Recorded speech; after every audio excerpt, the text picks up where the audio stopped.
اور جب یہ کیفیت ہوتی ہے تو پھر پیغمبر اکرم جاتے ہیں اور کہتے ہیں کہ وہ 1 درہم جو میں نے تجھے دیا تھا واپس کر دے، اللہ اکبر، وہ ایک درہم، وہ 1 درہم واپس کر دے، ظاہری طور سے اس کی کوئی حیثیت کوئی حیثیت نہیں ہے۔ جی تو ثعلبہ انصاری نے بے نیازی کے ساتھ درہم جو ہے وہ پیغمبر اکرم کے حوالے کیا، لیکن بس وہ پیغمبر اکرم کے حوالے وہ درہم واپس آنا تھا کہ جو کاروبار کو اس کو رونق حاصل ہوئی تھی وہ آہستہ آہستہ اسی کیفیت کے اندر آنے لگا، اور پھر پیغمبر اکرم کے پیچھے آ کر دوبارہ سے نماز پڑھنے لگا۔ تو یہ کہیں نہ ہو جائے کہ انسان کے اگر مال کے اندر ترقی حاصل ہو رہی ہے، ویسی ظاہری طور پر ترقی مل رہی ہے، تو پھر وہ پروردگار کو چھوڑ دے، ہر وقت پروردگار کے اوپر توکل کرنا یہ ضروری ہے۔ بعض اوقات متاع دنیا کا جانا متاع آخرت کا آنا بن رہا ہے۔ کتنی خوبصورت بات آپ نے کی ہے۔ اور رفع میں شاہ صاحب اکثر یہ دیکھا گیا ہے کہ بڑے توکل کے ساتھ ایک جگہ بیٹھ جاتے ہیں اور کسی سے کچھ مانگتے بھی نہیں ہیں۔ بعض اوقات تو کوشش اور جسارت ایک چیز ہوتی ہے، بڑا ایک خاص توکل دیکھا جاتا ہے عرفہ میں۔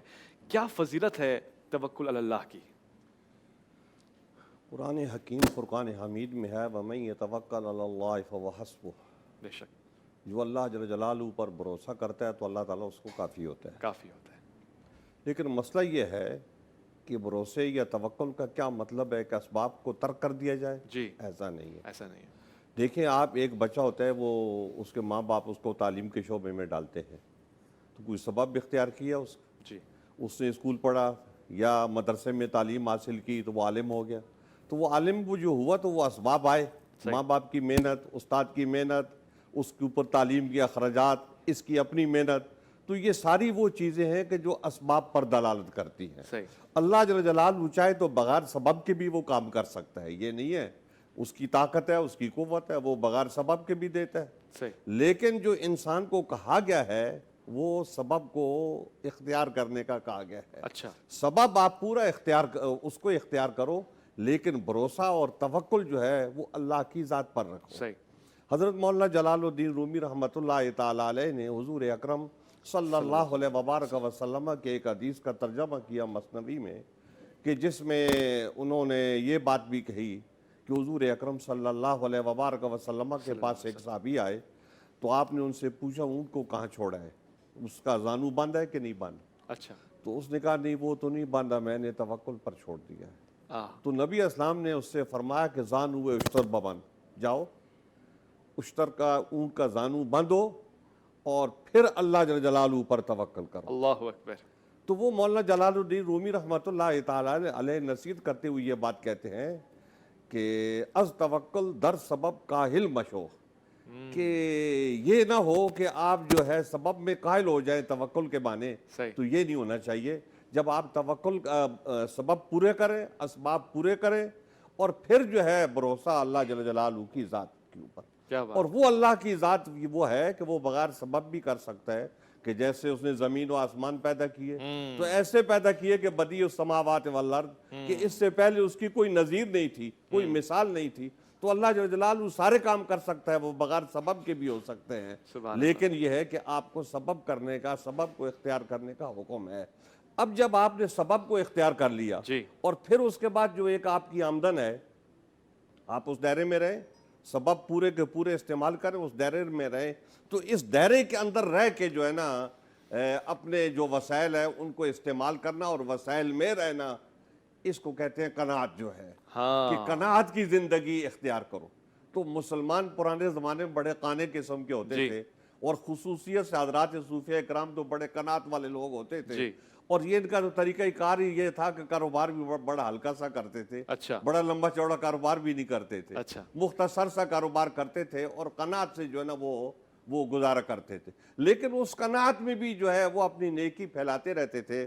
حضرت امام ابو القاسم قشیری نے ایک صوفی کا واقعہ لکھا ہے کہ وہ لوگ جو ہیں اس کو کھرا روپیہ جو ہے نا وہ سکہ، کھوٹا سکہ دے جاتے تھے، تو وہ لے لیتا تھا، تو وہ مشہور ہو گیا کہ اس کو پتہ نہیں چلتا، اور وہ کھوٹا سکہ جو ہے نا وہ لے لیتا ہے، اس کی تمیز نہیں رکھتا، تو وہ خیر کھوٹا سکہ لے کے اس کو جو چیز دینی ہوتی تھی وہ دے دیتا تھا۔ اس کی موت کا وقت آ گیا تو وہ ایک صندوق بھرا ہوا تھا کھوٹے سکوں کا، تو اس نے کہا باری تعالیٰ، میں نے تیرے بندوں سے یہ کھوٹے سکے قبول کیے، آج ان کے بدلے میں یہ کھوٹا ہائے سکہ ہائے دوسرے کو آج منہ اس پر کے لو۔ بدلے میں یہ تو کھوٹا گویا وہ سکہ۔ اس شعبے میں خدمت خلق کر رہا تھا ہائے ہائے کہ وہ لوگوں کے کھوٹے سکے قبول کر کے تو ان کی مدد کر رہا تھا۔ وہ لوگ سمجھ رہے تھے کہ ہم ہوشیار ہیں، ہم چالاک ہیں، یہ سادہ آدمی ہے، لیکن یہ سادگی میں اپنا کام کر رہا تھا۔ تو گویا وہ اپنا کاروبار بھی کر رہے ہیں اور قناعت سے اپنا سارا نظام جو اور ہے ایک پیغام وہ بھی چلا دے رہے ہیں ہے۔ کہ وہ اصل بخشنے میں والا ہمارا ہے۔ مسئلہ اس وقت خراب ہوتا ہے جب ہم پڑوسی کو دیکھتے ہیں کہ وہ بہت خوشحال ہے، بہت مالدار ہے، تو پھر ہمارے اندر ولولہ پیدا ہوتا ہے کہ یہ کیوں مالدار ہے۔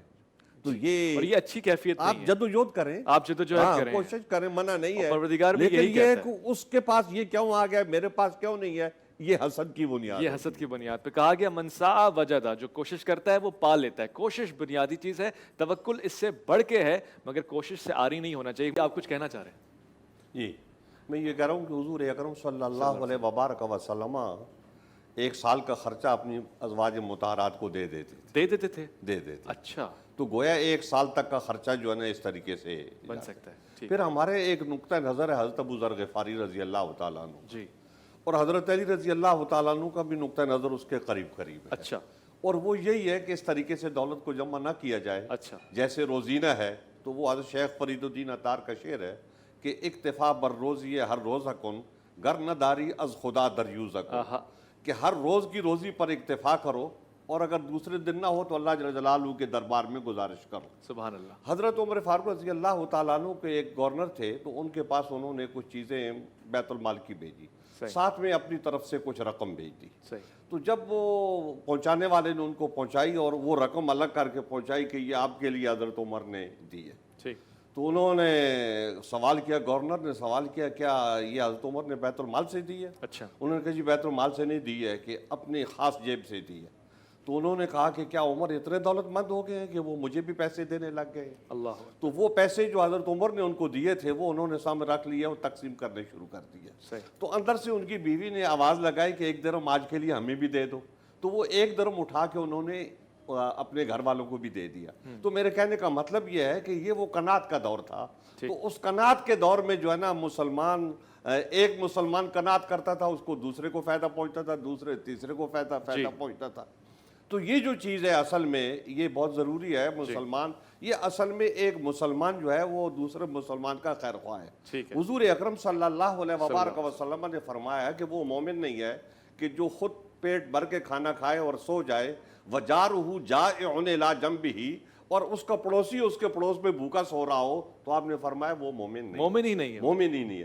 تو حضور اکرم صلی اللہ علیہ وبارک وسلم نے اتنی توجہ اس طرف دلائی ہے، اور یہ مال کی حقیقت قرآن حکیم فرقان حمید واضح کرتا ہے، بتاتا ہے کہ یہ مال کیا چیز ہے جو ہے نا، یعنی انسان کی سب سے بڑی دولت جو ہے اس کی اولاد اور اس کا مال ہوتا ہے۔ قرآن حکیم فرقان حمید کہتے ہیں انما اموالکم اولادکم فتنہ، یہ تو تمہارے لیے آزمائش ہے۔ تو انسان جو ہے وہ اس چیز کی طرف توجہ نہیں کرتا، اس کی حقیقت کی طرف نہیں جاتا، مال و اولاد کی حقیقت کی طرف نہیں جاتا۔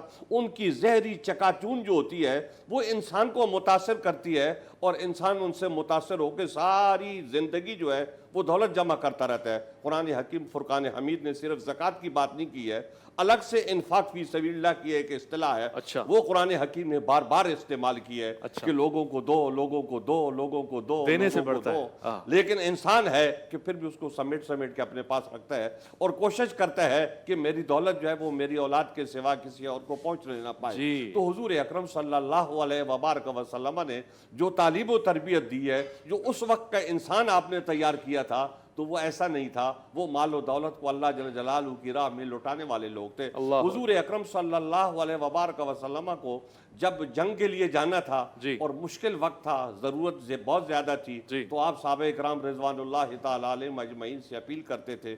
تو حضرات صحابہ اکرام رضوان اللہ تعالیٰ علیہم اجمعین جو ایک کھجور دے سکتے تھے انہوں نے ایک کھجور کا دانہ دیا، جو اور ایک تلوار پیش کر سکتے تھے انہوں نے تلوار پیش کر دی، اور جو 300 اونٹوں کا سامان جنگ کا جو ہے جو لا کے دے سکتے تھے سو انہوں نے وہ لا کے دیا، سب کچھ دے دیا۔ جی ہاں، بعض اوقات تو یہ بھی معاملات ہوئے۔ اکرم صلی اللہ علیہ وبارک وسلم کی آواز پر انہوں نے انفاق فی سبیل اللہ کیا۔ قرآن حکیم فرقان حمید نے انفاق کی اور اتنی مطلب اس کو اہمیت دی ہے کہ آپ نے فرمایا لا یستوی منکم من انفق من قبل الفتح وقاتل اولئک اعظم درجۃ من الذین انفقوا من بعد وقاتلوا. صحیح. مسلمانوں پر ایک مشکل وقت تھا، مکی دور کا وقت جو تھا بہت مشکل ترین تھا. جی. اس وقت انہوں نے اسلام قبول کیا، لیکن جب حضور اکرم صلی اللہ علیہ وآلہ وسلم نے ہجرت کی تو کچھ لوگوں ہجرت کر پائے، کچھ لوگ اپنے ذرائع سے ان کے حالات ایسے تھے وہ ہجرت نہیں کر پائے. جن لوگوں نے ہجرت کی قرآن حکیم فرقان حمید کہتا ہے انہیں انفاق فی سبیل اللہ کا اور قتال فی سبیل اللہ کا موقع ملا تو ان کے درجات بہت بلند ہیں. بلند ہو گئے. اور جو لوگ ہجرت سے رہ گئے اور فتح حدیبیہ کے بعد جو ہے وہ انہوں نے ہجرت بھی کی، وہ آ بھی گئے اس طرف، تو ان کا وہ درجہ نہیں ہے جو درجہ ان پہلے والوں کا ہے، کیونکہ وہ مشکل ترین دور تھا. صحابہ اکرام جو ہے نا وہ ایک ایک کھجور اللہ کی راہ میں صدقہ کرتے تھے، تو حضور اکرم صلی اللہ علیہ وبارک وسلم اس پر بھی ان کو خراج تحسین پیش کرتے تھے اور فرماتے تھے کہ یہ جو تم لوگ ایک کھجور اللہ کی راہ میں خرچہ کر رہے ہو، تمہارے بعد والے جو لوگ ہیں وہ اگر اوت پہاڑ جتنا سونا جو ہے وہ اللہ کی راہ میں خرچہ کریں تو ایک کھجور کے دانے کے ثواب کو وہ نہیں پہنچ سکتے. بہت تو حضور اکرم صلی اللہ علیہ وبارک وسلم نے جو ایک معاشرہ تیار کیا تھا وہ انفاق فی سبیل اللہ والا، وہ انفاق فی سبیل اللہ والا. تو اور آپ نے ایک جملہ کہا وہ میں نے نوٹ کر لیا کہ صلح حدیبیہ کو آپ نے فتح حدیبیہ کہا، بہت خاص بات ہے. جی ہاں، اس سے مراد جو ہے نا فتح ہی ہوئی نا اصل میں. حدیبیہ. کیا بات ہے، خوبصورت بات آپ نے کہی. چھوٹی سی بات میں درخواست کروں گا کہ ایک روایات اصل میں انا فتحنا لک فتحا جی وہی میں نے کہا فتح ہے، حدیبیہ کے بارے میں نازل بالکل ایسے اور یہ جو آیت کریمہ ہے یہ بھی حدیبیہ کے بارے میں. اور دراصل یہی تو فتح تھی مسلمانوں کی، صلح میں تو فتح ملی تھی حضور. سوری. روایات کے اندر یہ جملہ ملتا ہے کہ کن کالنحلہ ولا تکن کالنملہ، اللہ اکبر، کہ تم شہد کی مکھی کی طرح بنو، چونٹی کی طرح نہ بنو. ہاں دونوں ہی سے مثال ہے. جی. اور دونوں کو انسان جب قریب سے اپنی زندگی کے اندر دیکھتا ہے تو محسوس کرتا ہے جو چونٹی ہوتی ہے خود اس کا جتنا حجم ہوتا ہے اس سے بڑا وہ دانہ اٹھانے کی کوشش کرتی ہے. جی اور صرف وہ ایک نہیں، پوری اس کی جو قطار ہوتی ہے ہر ایک اسی طریقے سے خواہش کرتا ہے کہ زیادہ سے زیادہ اپنے پاس رکھے.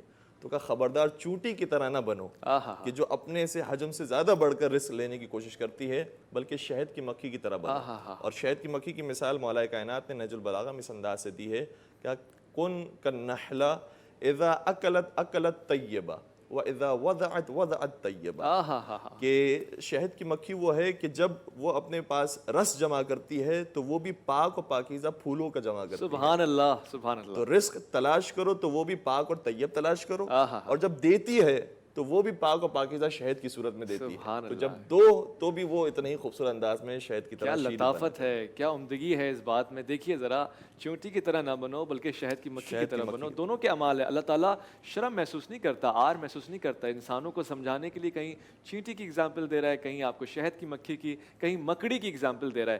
ان اگزامپل سے انسان کو بہت کچھ سیکھنے کو مل رہا ہے. رسول اکرم صلی اللہ علیہ وآلہ وسلم کی زندگی سب سے بڑا معیار ہے جس کو ہم دیکھ کے سیکھیں. آپ کی زندگی میں توکل کا کوئی ایسا واقعہ ہمارے ناظرین کو اگر آپ سنائیں تو بہت کچھ سیکھنے کو مل جائے. میں چاہتا ہوں نبی اکرم صلی اللہ علیہ وسلم کی پوری زندگی کو اگر دیکھا جائے، بالخصوص جو مکی دور ہے، دیکھیں اب سختیاں بڑھتے سے بڑھتے جا رہی ہیں اور اس قدر بڑھ گئی کہ شیب ابی طالب میں بیٹھنا پڑا. شیب ابی طالب میں جب حضرت ابو طالب علیہ السلام اور جناب خدیجہ طاہرہ سلام علیہ کی وفات ہو گئی تو اس کے بعد سختی اور مزید بڑھ گئی. اور اس کے بعد انہوں نے طائف کا سفر اختیار کیا. وہاں پر بھی پتھر مارے گئے انہیں، اور وہاں سے جب لوٹ کر آئے اور اس کا بھی جو واقعہ ہے وہ بھی بڑا عجیب ہے کہ جناب جبرائیل علیہ السلام نے سوال کیا کہ یا رسول اللہ اگر آپ درخواست کریں تو ان طائف کے قبیلے کو ہم دونوں پہاڑوں کے درمیان مسل دیں.